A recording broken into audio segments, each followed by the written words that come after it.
और फिर बोला, हाँ ठीक है, मैं वजनगर रात जाऊंगा, वहाँ मजदूरी ठीक मिलती है। तुम मेरे लिए कुछ रोटियां बना दो।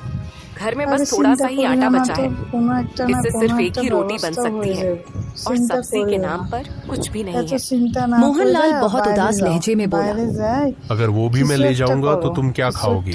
मेरी चिंता मत करो, मैं पेड़ के पत्तों से किसी तरह गुजारा कर लूंगी। राधा ने एक रोटी बनाकर मोहनलाल को दी।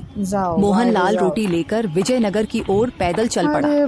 रास्ता एक घने जंगल से होकर गुजरता था। कुछ देर बाद रात गहराने लगी और मोहनलाल के पेट में भूख के मारे चूहे दौड़ने लगे। उसे बहुत तेज भूख लग रही थी। तभी उसकी नजर एक तालाब पर पड़ी। चलो तालाब तो मिल गया, अब रोटी खाकर प्यास बुझाऊंगा, कुछ तो भला होगा।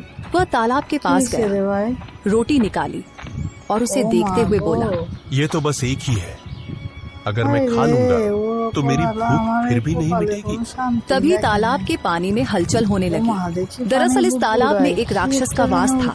यह कौन खतरनाक जादूगर है जो मेरे ही तालाब के पास इतनी नरमी से कह रहा है कि ये खाने से क्या भला होगा? लगता है यह मुझे खाने की बात कर रहा है, मुझे कुछ तो करना पड़ेगा। तभी राक्षस तालाब से बाहर निकल आया। मुझे मत मारो, मैं इस तालाब में अकेला रहता हूँ, मैं दूसरों को खाता हूँ, तुम मुझे मत खाना, मुझे माफ कर दो। मोहनलाल पूरा मंजर समझ गया।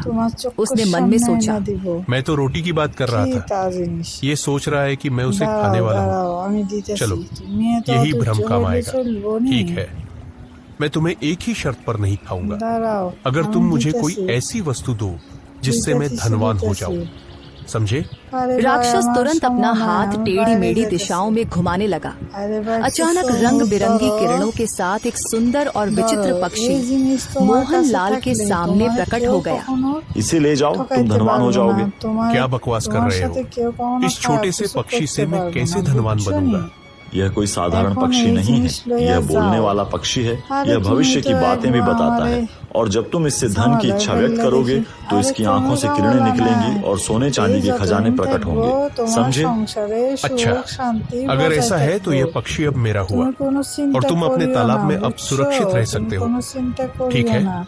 मोहनलाल खुशी खुशी वहाँ से अपने गांव की ओर चल पड़ा।